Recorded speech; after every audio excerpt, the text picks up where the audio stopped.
Hi friends, പുതിയൊരു വീഡിയോയിലേക്ക് എല്ലാവർക്കും സ്വാഗതം. നമ്മുടെ വിഷയം നിങ്ങൾ എന്തായാലും കണ്ടു കാണും. നമ്മുടെ എമ്പുരാന്റെ ട്രെയിലർ എന്നുള്ള റിലീസ് ആയിട്ടുണ്ട്. വളരെ മികച്ച ഒരു ട്രെയിലറാണ്. അത് നമുക്കിപ്പം യൂട്യൂബിൽ അവൈലബിൾ ആണ്. അപ്പോൾ അത് കാണാത്തവർ തീർച്ചയായിട്ടും കാണണം. വളരെ നല്ല മികച്ച ഒരു ട്രെയിലറാണ് നമ്മൾ കണ്ടിരിക്കുന്നത്. ഇന്ത്യൻ സിനിമയ്ക്ക് അഭിമാനമാവും എന്തായാലും എമ്പുരാൻ എന്നുള്ളതിൽ നമുക്ക് സംശയമില്ല. പക്ഷേ ഇതിനിടയിലും ചില പുഴുക്കുത്തുക്കൾ ഒരു നടനോട് മാത്രമുള്ള, അതായത് പൃഥ്വിരാജ് സുകുമാരൻ എന്ന് പറയുന്ന ഒരു നടനോടുള്ള വ്യക്തിവൈരാഗ്യത്തിന്റെ പക അതേപടി തീർക്കുവാൻ വേണ്ടിയിട്ട് ഒരു ഓൺലൈൻ പോർട്ടലായ മറുനാടൻ മലയാളി എന്ന് പറയുന്ന ചാനൽ വഴി ഇന്ന് എമ്പുരാനെ കുറിച്ചിട്ടുള്ളൊരു സ്റ്റേറ്റ്മെന്റ് പുറത്തു വന്നിട്ടുണ്ട്. ആ സ്റ്റേറ്റ്മെന്റിൽ അദ്ദേഹം പറയുന്നത്, ഈ സിനിമ, ഈ പറയുന്ന നടൻ, ഈ പൃഥ്വിരാജ് സുകുമാരൻ എന്ന് പറയുന്ന നടൻ ഇനി അങ്ങോട്ടുള്ള നാളുകളിൽ തള്ളി ഈ പടത്തിനൊരു പ്രൊമോഷൻ നൽകും എന്നാണ് ഈ പറയുന്ന മറുനാടൻ മലയാളി എന്ന് പറയുന്ന ചാനലിലെ ഓണറായ വ്യക്തി ഈ പ്ലാറ്റ്ഫോമിൽ, അദ്ദേഹത്തിന്റെ തന്നെ പ്ലാറ്റ്ഫോമിൽ വന്നിരുന്ന് ഇന്ന് രാവിലെ ഒരു വീഡിയോ വഴി പറയുന്നത്. അതുപോലെ തന്നെ ആ സിനിമയെക്കുറിച്ച്, ആ സിനിമയുടെ ബഡ്ജറ്റിനെ കുറിച്ച് വളരെ വ്യാകുലപ്പെട്ടുകൊണ്ട്, ആ പടത്തിന്റെ ബഡ്ജറ്റ് ഇത്രയും കൂടിപ്പോയി, ഒരു മലയാള സിനിമയ്ക്ക് ഈ ബഡ്ജറ്റ് ഭയങ്കര കൂടുതലല്ലേ, അതെങ്ങനെ ഒരു നിർമ്മാതാവിന് എന്താ പറയാ തിരിച്ചു പിടിക്കാൻ സാധിക്കും, എന്തിനാണ് മറുനാടൻ എന്ന് പറയുന്ന ഈ ചാനൽ ഇതിന് ഇത്ര ബോധേഡാവേണ്ട ആവശ്യം? കാരണം മറുനാടന്റെ പൈസ അല്ല എമ്പുരാൻ എന്ന് പറയുന്ന സിനിമയ്ക്ക് ഇൻവെസ്റ്റ് ചെയ്തിട്ടുള്ളത്. അതിന്റെ നിർമ്മാതാക്കൾക്ക് ആ കഥയിലും ആ കഥ സംവിധാനം ചെയ്യുന്ന ഡയറക്ടറിലും അത് അഭിനയിക്കുന്ന നടന്മാരിലും കലാകാരന്മാരിലുമുള്ള വിശ്വാസത്തിന്റെ പുറത്താണ് ആ സിനിമ പ്രേക്ഷകരുടെ മുന്നിലേക്ക് എത്തിക്കുന്നത്. മലയാള സിനിമ മാത്രമല്ല ഇന്ന് എമ്പുരാനിന് വേണ്ടി കാത്തിരിക്കുന്നത്, ഇന്ത്യൻ സിനിമ കാത്തിരിക്കുന്ന ഒരു സിനിമയാണ് എമ്പുരാൻ. കാരണം ലൂസിഫറിന്റെ മഹാവിജയത്തിന് ശേഷമാണ് എമ്പുരാൻ എന്ന് പറയുന്ന ഒരു സിനിമ നമ്മുടെ പ്രേക്ഷകരുടെ മുന്നിലേക്ക് വരുന്നത്. പ്രത്യേകിച്ച് ഇന്ത്യൻ സിനിമയുടെ മുന്നിൽ ഇന്ന് മലയാള സിനിമ വളരെയേറെ അഭിമാനമുള്ളൊരു നിമിഷത്തിലൂടെയാണ് കടന്നു വെക്കൊണ്ടിരിക്കുന്നത്. കാരണം നമുക്കറിയാം, തിയേറ്റർ വഴി നമുക്ക് ഇന്ന് റിലീസ് ചെയ്യുന്ന ഒരുപാട് പടങ്ങൾ വളരെ പരാജയങ്ങൾ നേരിട്ടുകൊണ്ടിരിക്കുന്ന ഒരു സാഹചര്യം കൂടി നമ്മുടെ മുന്നിൽ ഉണ്ടെങ്കിൽ പോലും ലൂസിഫർ എന്ന് പറയുന്ന ഒരു സിനിമ തിയേറ്ററിന്റെയും, അതായത് തിയേറ്റർ ജീവനക്കാരുടെയും അതുപോലെ തന്നെ തിയേറ്റർ ഓണേഴ്സിന്റെയും മറ്റ് എല്ലാവരുടെയും ഒരു ദുരിതത്തിന് ഒരു പുതിയൊരു വെളിച്ചം പകരുമെന്ന രീതിയിൽ വരുന്ന ഒരു സിനിമയെ എന്തിനാണ് ഇങ്ങനെ ഇറങ്ങുന്ന ആ പടം റിലീസ് ആവുന്നതിന് മുന്നേ തന്നെ ഇത്തരത്തിലുള്ള നെഗറ്റീവ് ഇമേജുകൾ കൊടുത്ത്, നെഗറ്റീവ് പബ്ലിസിറ്റി കൊടുത്ത് ആ പടത്തിന് ഒരു തുരങ്കം വെക്കുന്നത്? എന്തിനു വേണ്ടിയിട്ടാണ് ഇത്തരത്തിലുള്ള നെഗറ്റീവായിട്ടുള്ള പബ്ലിസിറ്റി ഒരു പടത്തിന് വേണ്ടി ചെയ്യുന്നത്? നിങ്ങൾ തന്നെ ചിന്തിച്ചു നോക്കുക. അദ്ദേഹം ഈ പറയുന്ന മറുനാടൻ മലയാളി പറയുന്ന വ്യക്തി വളരെ തെറ്റായ രീതിയിൽ അതിൽ 2-3 കാര്യങ്ങൾ അവതരിപ്പിക്കുന്നുണ്ട്. അതായത് ഇത്രയും പറയുന്നത് ഈ സിനിമ 2 രീതിയിൽ, അതായത് ബാലൻസിങ് ആണ് ടോക്ക്. ലൂസിഫർ ഒരു നല്ലൊരു മികച്ച സിനിമയായിരുന്നു, അതുകൊണ്ട് ചിലപ്പോൾ എമ്പുരാൻ വിജയിക്കും. പക്ഷെ എമ്പുരാൻ വിജയിക്കണമെങ്കിൽ അതിനെ തള്ളി കൊണ്ടുപോകണം, തള്ളി മാത്രമേ അതിൽ വിജയിക്കാൻ പറ്റൂ. അതിന് അദ്ദേഹം എക്സാമ്പിളായിട്ട് വെക്കുന്നത് ആടുജീവിതം എന്ന് പറയുന്ന ഒരു സിനിമയാണ്.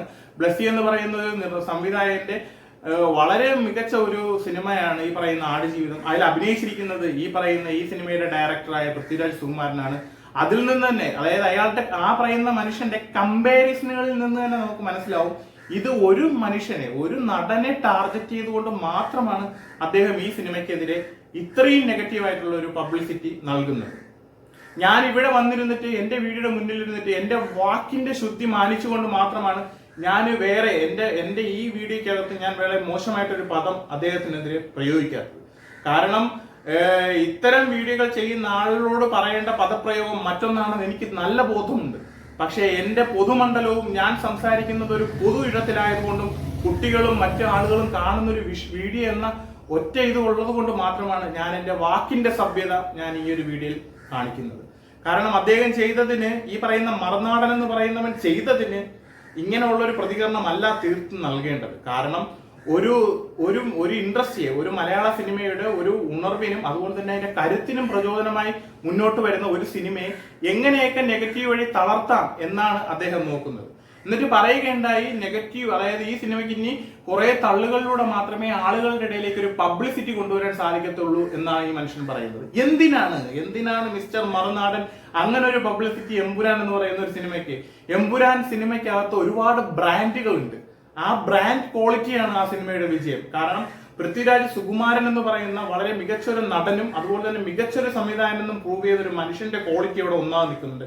അതിലും ഏറ്റവും പ്രാധാന്യമായിട്ട് ഒരാൾ നിൽപ്പുണ്ട്, നമ്മുടെ മലയാളത്തിന്റെ എക്കാലത്തെയും സൂപ്പർ ഹിറ്റ്, എക്കാലത്തെയും എവർഗ്രീൻ മൂവീസ് നമുക്ക് സമ്മാനിച്ച, നമ്മുടെ ബാല്യത്തിനെ വളരെയേറെ ഭംഗി നൽകിയ ലാലേട്ടൻ എന്ന് പറയുന്ന ഒരു ബ്രാൻഡ് അവിടെ ഉണ്ട്. ആ ബ്രാൻഡിന് മുന്നിൽ മറ്റെന്ത് മാർക്കറ്റിംഗ് സ്ട്രാറ്റജി കൊണ്ടുവന്നിട്ടും നിങ്ങളുടെ ഈ നെഗറ്റീവ് പബ്ലിസിറ്റി കൊണ്ടുവന്നിട്ടും ഒരിക്കലും അതിനെ നിങ്ങൾക്ക് തകർക്കാൻ സാധിക്കത്തില്ല. കാരണം നിങ്ങൾ ഇന്ന് നിങ്ങളുടെ മീഡിയ വഴി നടത്തിയ ആ ഒരു വീഡിയോ വളരെ മോശമായി പോയി. വളരെ മോശം എന്ന് പറഞ്ഞാൽ വളരെ മോശം. ഒരു മലയാളി എന്ന രീതിയിൽ താങ്കൾ നടത്തിയ ആ പ്രസ്താവന വളരെ മോശമായി പോയി. എല്ലാ മലയാളികളും ഒത്തൊരുമിച്ച് നിന്ന് നമ്മുടെ ഈ സിനിമയെ വിജയിപ്പിക്കുകയാണ് വേണ്ടത്. കാരണം ഈ കാര്യം ഞാൻ പറയുമ്പോൾ നിങ്ങളിൽ ചിലർ കരുതുമായിരിക്കും ഈ സിനിമ വിജയിച്ചിട്ട് നമുക്ക് എന്താണ് നേട്ടമെന്ന്.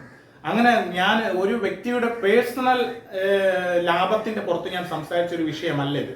ഈ പടം വിജയിക്കുന്നത് കൊണ്ട് ഇതിന്റെ പിന്നിൽ പ്രവർത്തിച്ച ഒത്തിരി ടെക്നീഷ്യൻസ്, ഇതിന്റെ പിന്നിൽ ഈ പറയുന്ന വ്യക്തി പറയുന്ന പോലെ മുടക്കിയിരിക്കുന്ന ഭീമമായ തുക, അതുപോലെ തന്നെ മലയാള സിനിമയുടെ നട്ടല്ലായി നിൽക്കുന്ന ഒരു മഹാനടൻ, അതുപോലെ തന്നെ മലയാള സിനിമയ്ക്ക് ഇനിയും നല്ല നല്ല നല്ല ക്രിയേറ്റിവിറ്റികൾ പുറത്തു കൊണ്ടുവരാനുള്ള ഒരു മികച്ച സംവിധായകൻ, ഇവരുടെ എല്ലാവരുടെയും പുതിയൊരു ജീവൻ കൂടിയാണ് ഈ സിനിമ. അപ്പൊ അത്തരം ഒരു സിനിമയെ എന്തിനാണ് ഇത്തരത്തിൽ മോശമായ രീതിയിൽ ചിത്രീകരിക്കുന്നത്? ഒരു പൊതുസമൂഹം ഇതിനെതിരെ ചോദ്യം ചെയ്യണ്ടേ? നമ്മുടെ പൊതു ഇടത്തിൽ ഇതിനെതിരെ സംസാരം വേണ്ടേ? ഒരു സിനിമ പ്രേക്ഷകൻ അല്ലെങ്കിൽ ഒരു സിനിമ പ്രേമി എന്ന രീതിയിൽ നിങ്ങൾക്ക് ഇതിനെതിരെ ഒരു സംസാരം വേണ്ടേ? ഇതൊരു വിഷയമല്ലേ? ഇത് വളരെ മോശമായ ഒരു സ്റ്റേറ്റ്മെന്റ് അല്ലേ ഈ പറയുന്ന വ്യക്തി നടത്തിയത്? പല പല അഭിപ്രായങ്ങൾ നമുക്കുണ്ടാവും പല വിഷയങ്ങളിൽ. പക്ഷെ ഇത്തരം കാര്യങ്ങളിൽ എന്തിനാണ് ഒരു സിനിമയെ കൊല്ലുന്നത്? അത് ജനിക്കുന്നതിന് മുന്നേ, ഇത് സത്യം പറഞ്ഞാൽ ഒരു കുഞ്ഞ് ഒരു ഭ്രൂണാവസ്ഥയിൽ വന്ന് അത് വളർന്ന് പാകപ്പെട്ട് അത് പ്രസവത്തിലേക്ക് എത്തി നിൽക്കുന്നതിന് മുന്നേ അതിനെ ഗർഭപാത്രത്തിൽ വെച്ച് തന്നെ കൊല്ലുന്നതിന് തുല്യമല്ലേ ആ പടം റിലീസ് ആവുന്നതിന് മുന്നേ ഇമാതിരിയുള്ള നീച പ്രവർത്തികൾ ചെയ്യുന്നത്? ഇത്തരം തെറ്റുകൾ ചോദിക്കുക തന്നെ ചെയ്യണം. ഇതിന് മൗനമായിട്ടിരുന്നിട്ട് കാര്യമില്ല, എല്ലാവരും പ്രതികരിക്കുക തന്നെ വേണം. ഒരു നടനോടുള്ള ആരാധനയ്ക്ക് പുറത്ത് മലയാള സിനിമയെ സ്നേഹിക്കുന്ന എല്ലാവരും തീർച്ചയായിട്ടും ഇത്തരത്തിലുള്ള പുഴുക്കുത്തുകൾക്കെതിരെ സംസാരിക്കുക തന്നെ വേണം. എമ്പുരാൻ എന്ന് പറയുന്ന ഒരു സിനിമ വളരെ മഹാവിജയമായി മാറട്ടെ. കാരണം എമ്പുരാൻ എന്ന് പറയുന്ന സിനിമയുടെ വിജയം നമുക്ക് മലയാളികൾക്ക് എപ്പോഴും അഭിമാനിക്കാവുന്ന ഒരു ഇടമായി മാറട്ടെ. അത്തരത്തിൽ ഈ സിനിമയ്ക്ക് നല്ലൊരു മികച്ചൊരു വിജയം നേടിയെടുക്കാൻ സാധിക്കട്ടെ. ഇത്തരത്തിലുള്ള പുഴുക്കുത്തുകൾക്ക് അതൊരു മറുപടി ആവട്ടെ, നമുക്കൊരു മറുപടി തരാൻ സാധിക്കട്ടെ.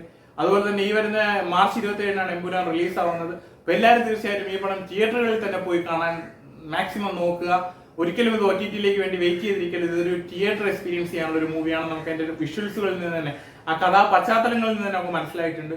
നിങ്ങൾക്ക് എല്ലാവർക്കും നല്ലൊരു സിനിമ എക്സ്പീരിയൻസും എമ്പുരാൻ വഴി കിട്ടട്ടെ. അതിനോടൊപ്പം തീർച്ചയായിട്ടും നിങ്ങളുടെ വിലയേറിയ അഭിപ്രായങ്ങൾ, ഈ പറയുന്ന മറുനാടൻ മലയാളി എന്ന് പറയുന്ന ചാനലിൽ വന്ന ആ വീഡിയോക്കെതിരെയുള്ള നിങ്ങളുടെ വിലയേറിയ അഭിപ്രായങ്ങൾ. എനിക്കറിയാം ഇതിലും മറുനാടൻ അടിമകൾ, മറുനാടന്റെ അടിമയായി നിൽക്കുന്ന കുറെ ആളുകളുണ്ട്.